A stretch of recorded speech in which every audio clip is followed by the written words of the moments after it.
Well, hello everybody. Welcome back to the Peak Financial Planning YouTube channel.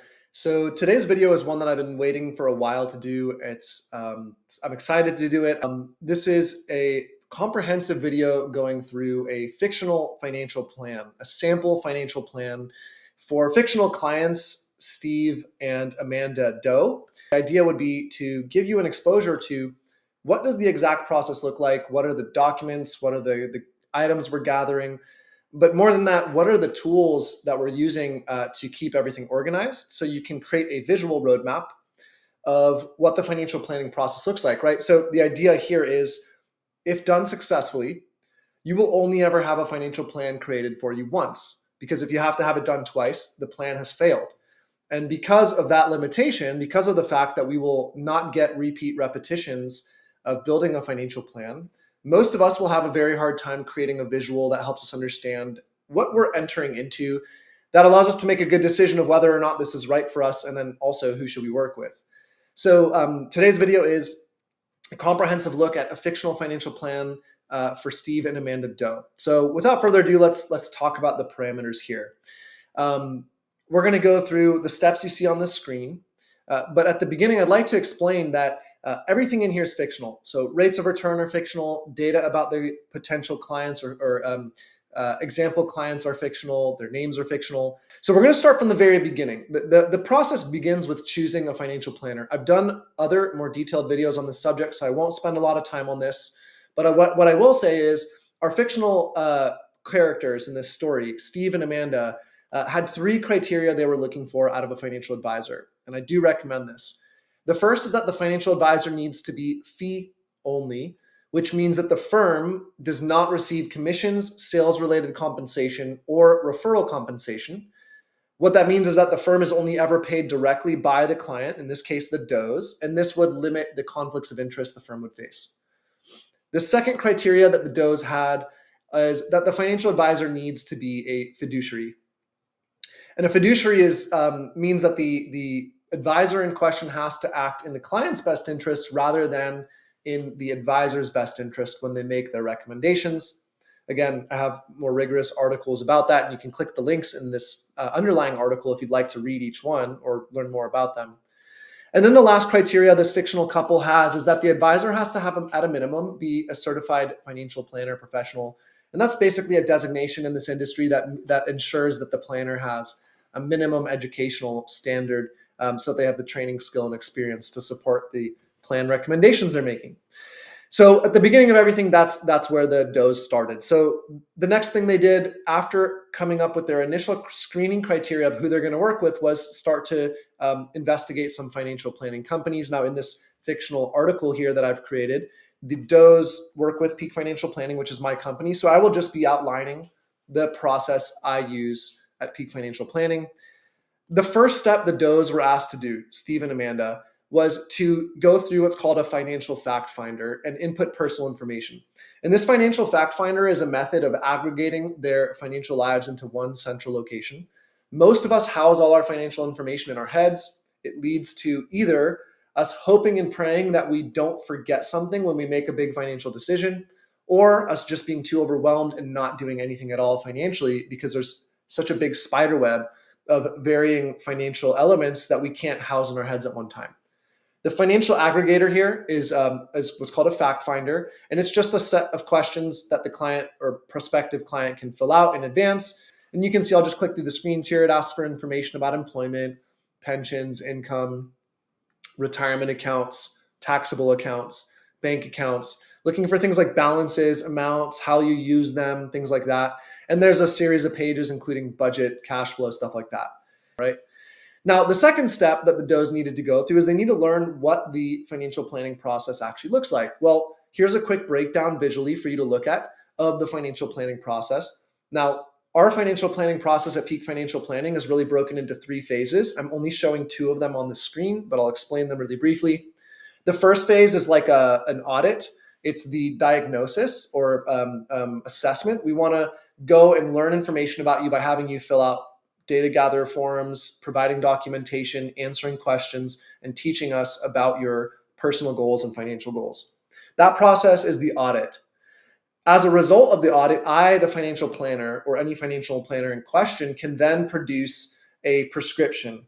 And that prescription is the set of recommendations that would improve your likelihood of financial success. Okay. And that set of recommendations looks like a list of action items that can be executed either yourself, the client, or through the advisor, or as a team. Phase one is just the building of the plan. And then phase two, which you can see here all the way on the right, the monitoring section, the implementation section, is the actual execution. And a lot of us are worried that we might not have the handholding we need in order to execute the plan. But the reality is we do that together. So we create this list of action items, and then we execute on it together to make sure that the things get done, right? A plan that shows projections is useless unless we execute on it. In fact, it can be damaging to have a plan that shows future possibilities but never gets executed, because it can actually influence behavior and cause bad outcomes. So the second part of the plan is the implementation. And typically that can take, like you see here on the screen, 2 to 3 months, but that's an average. Sometimes it takes as little as 6 weeks. Sometimes it takes as much as 6 months. When we finish the implementation portion, we move to the ongoing relationship, which is, I call the maintenance phase, right? So let's say you analogize this to building a house. You build the house, you put the walls up, you put the roof on, but the work's not done. The house is livable, but now you need a gardener and a landscaper and a handyman, an AC person. You need all these people to help you maintain the house and keep it in good condition. And your financial situation is the same. As your financial planner, we work with you ongoing with a set of standard procedures to ensure that the financial plan gets executed on a monthly and yearly basis, so that the projections in the plan actually match to reality. All right. So now you understand what the process looks like. Let's actually get into the nitty-gritty of building the plan. All right. So step one in the planning process is data gather. You would be presented with a document gather checklist, something like this, that explains the list of different paper documents or PDF documents that a financial planner would like to look through so that they can come up with questions and create a comprehensive picture of your financial life. Now, those documents would be uploaded to a secure file vault in a tool like what I'm showing here. This is a tool called RICP.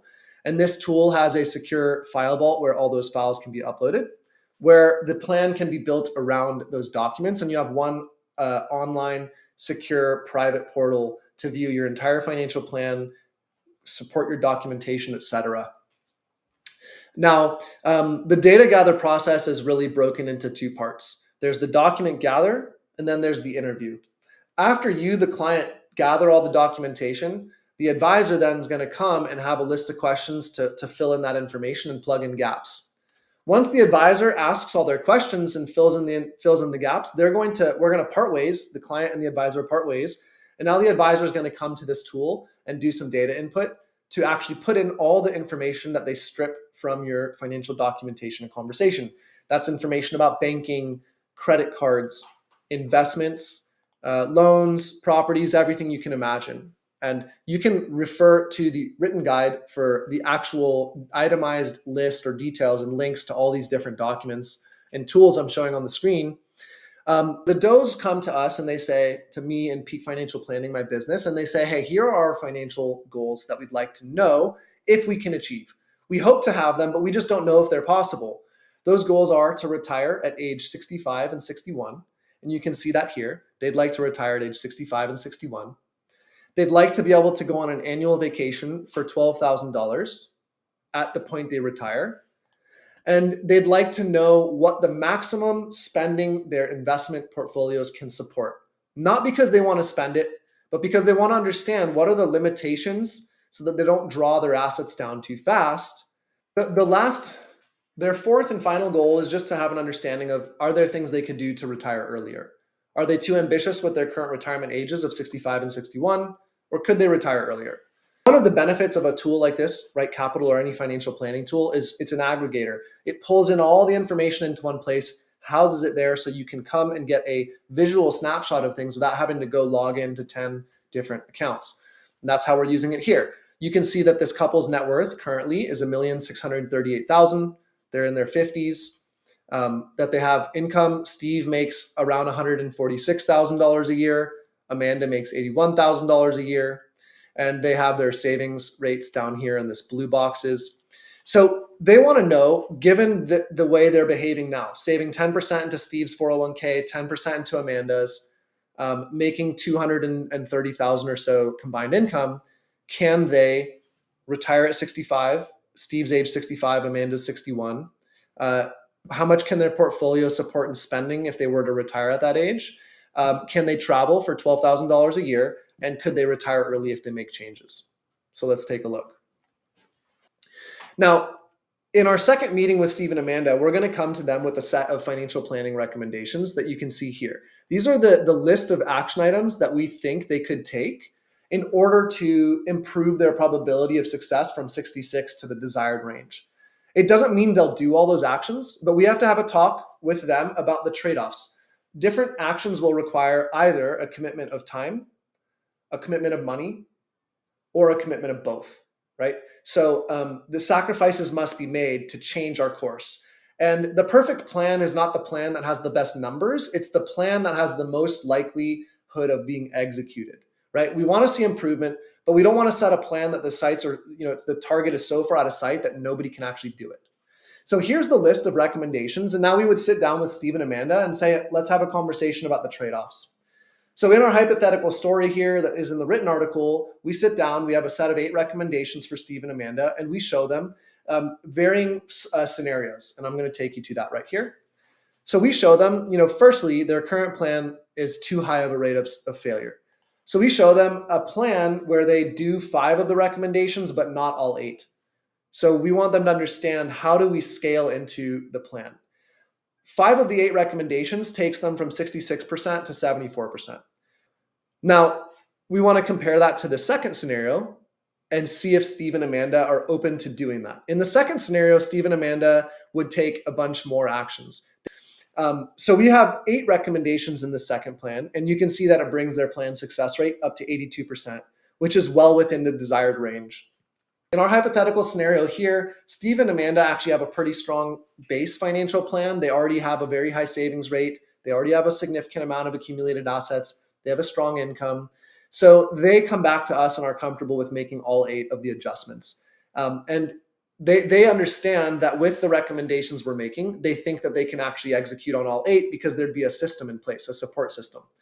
The primary part of their financial plan is a cash flow management system. And you can see that in the first 2 recommendations here. They'd be setting up a bookkeeping system so that they could track their spending and identify areas where they could increase their savings rate because they're spending money on things that they either don't care about or don't know they're spending money on and are happy to cut it. The second cash flow management thing they're going to set up is a slush fund system. And this is basically a savings system that helps them allows them to save money for one-time annual expenses or one-time purchases that happen each year that otherwise would come out of their savings rate if they did not plan ahead for. Those 2 things enable Amanda and Steve to sit down and say, yeah, actually, we think we can execute on this more aggressive plan. We like the idea of having a higher probability of success, but also the thing they really like is that higher probability of success comes with the ability for them to spend more money in retirement. Okay, so we've talked a little bit about plan success rates and the 8 things that this couple can implement. When we present the plan, we like to present the plan as 5 small, or what we call micro plans. Those 5 micro plans are a cash flow plan, an income plan, an investment plan, a tax plan, and an estate plan. Okay, and we're going to go through each really quickly using Steve and Amanda as the guinea pigs. So the cash flow plan we already kind of talked about. That's setting up this bookkeeping and slush fund system. What we really need to know is, can we save the amount that the plan calls for? And if we can, we want to make sure we're doing that each and every month. Otherwise, the plan's incorrect. Bad inputs to the plan lead to bad results and bad decisions. So we want to be detailed about that. That's the cash flow plan. The income plan is a process of looking and backing out how much income our portfolio assets would need to provide for us for the duration of our retirement, so that we can set a target on how much total dollars we need saved by the time we retire. And we do that by identifying how much income the portfolio needs to kick off. So it's a very simple formula.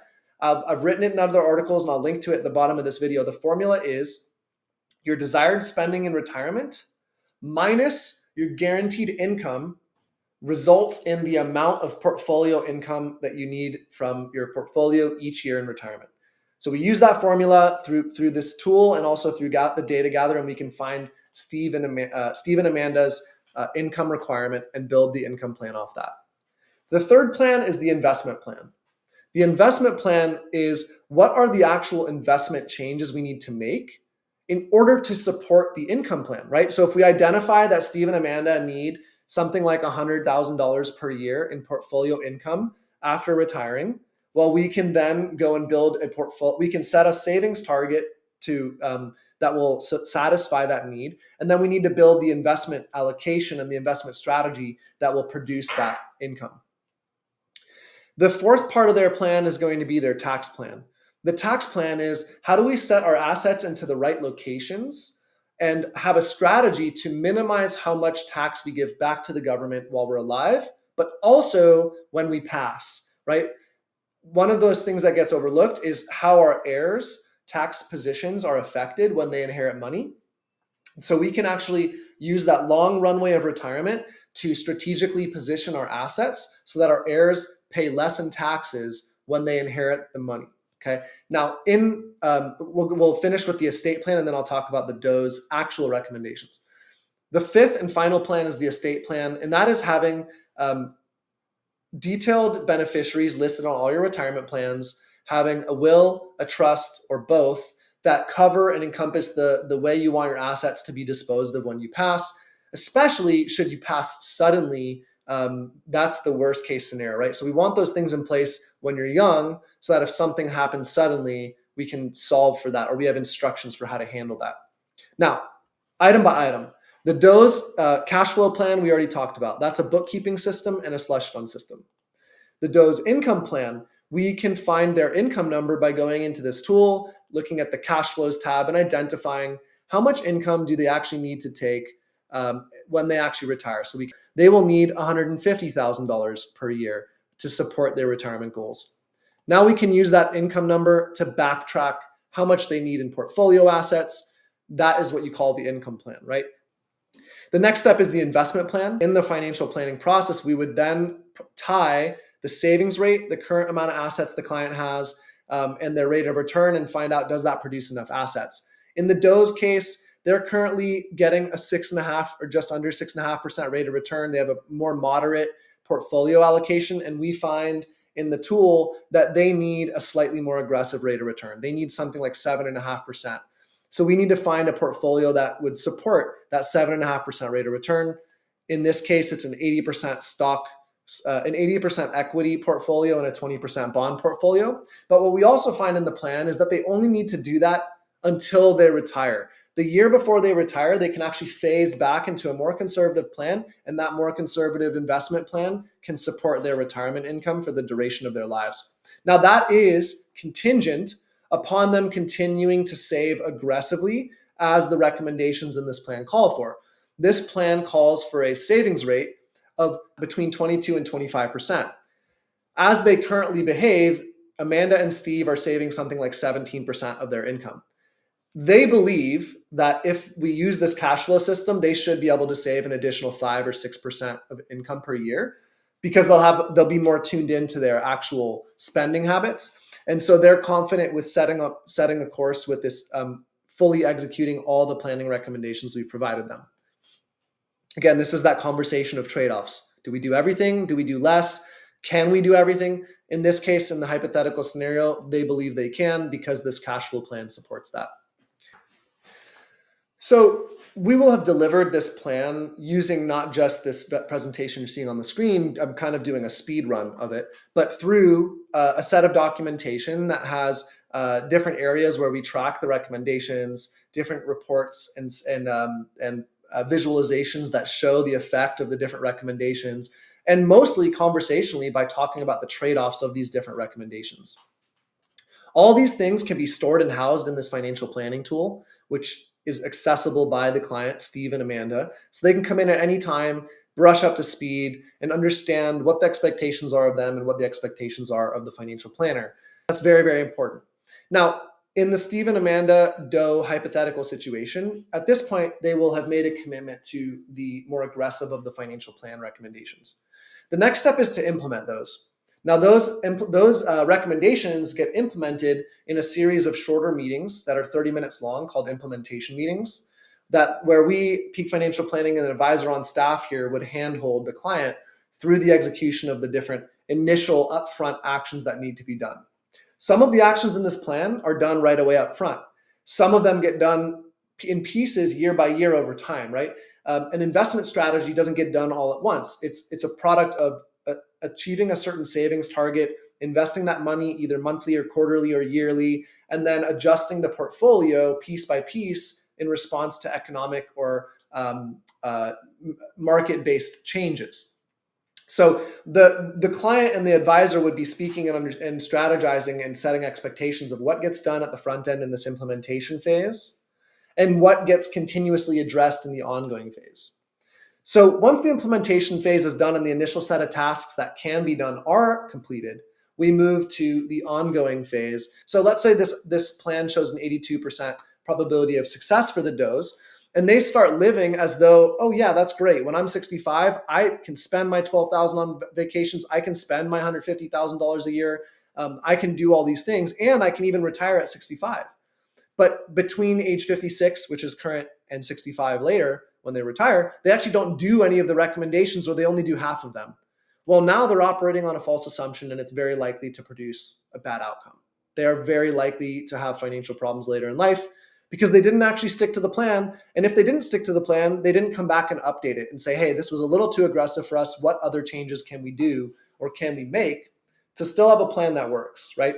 And the idea is this is an iterative process. You don't get delivered this product and then forget about it, put it in a drawer, and because you built the plan, you've now suddenly changed your life. No, it's an executable process. It has to be actionable and done. So that's the purpose of the ongoing portion of the relationship. Now, there are a set of standard things that we do at Peak Financial Planning that are the ongoing elements that ensure that the plan gets done. I will show them to you here on the screen. And this is very important to understand. As a part of Steve and Amanda Doe's plan, they will be ongoing doing bookkeeping. They have to keep checking that their actual cash flow assumptions are being met in real life, right? So before you retire, you want to ensure that your savings goals are being met. After you retire, it's not about savings goals. Now we want to make sure we're not drawing down too quickly on the assets we've saved, which really just means we're not overspending in retirement, right? So having a regular bookkeeping system is one of the pillars of our ongoing financial planning. The second is we want to perform in the Amanda and Steve's plan here, we want to perform their recommended Roth conversion strategy over the right amount of years and in the right amounts. And this is an ongoing thing. We do this strategically in a specific amount each year. That's their recommendation. Others would have different recommendations, but it's not done all at once at the building point of the plan. It's done year by year. The third item here is executing the asset allocation strategy. So we're performing investment management actions in response to economic and technical changes in the markets, or we're performing investment changes in response to changes in the client, or in this case, Steve and Amanda's change to employment, health, or family circumstance. So it's not just numerical, it's also personal. If those things change, we need to adjust the plan.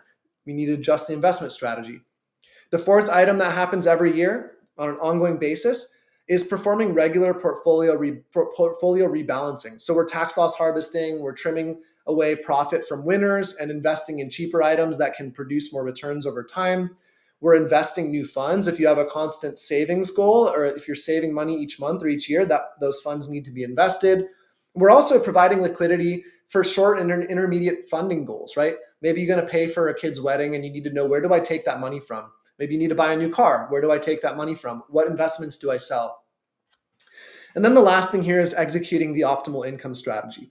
And that's basically each year the does would need to take out a certain amount of income from their saved assets. Well, the questions are, what do they sell? Where do they take it from? How do they do the right amount? And then how do they manage taxes so that they pay the least to the government as they draw that income? So we're juggling those things, and those are ongoing and regular things, right? Now, in the does scenario here and in our policy at Peak Financial Planning, we execute the financial plan and the investment plan. And that's because they need to be done hand in hand. The financial plan is the model that tells us how to behave. The investment plan is the execution of that model so that we can achieve the outcomes in the financial plan. Having a separate portfolio manager from your financial planner is like having two coaches that have different coaching philosophies on the same football team. Too many cooks in the kitchen leads to an issue with a lack of trust. How do you, the client, know who to trust if you've got one coach telling you to do one thing and one coach telling you to do another? And in this case, the hypothetical situation here is that the does were comforted by having a predictable, clear direction each year into and after retirement. They're reassured to understand that their investment advice and financial advice would both be serviced in the same place for one really clear, comprehensive fee, and they're not trying to figure out how to tally up different fees from different professionals. Now, as an ongoing thing, the does would have a minimum of 4 meetings per year to take care of, to check in on those ongoing action items that we just outlined.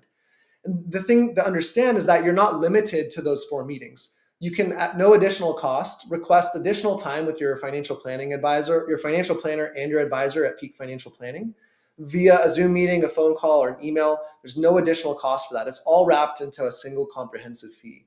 So that is a financial plan in a nutshell. You can see all the elements that build up to it, a rough draft, a speed run, admittedly, of how it's delivered. And hopefully this helps visualize the process and the outcome.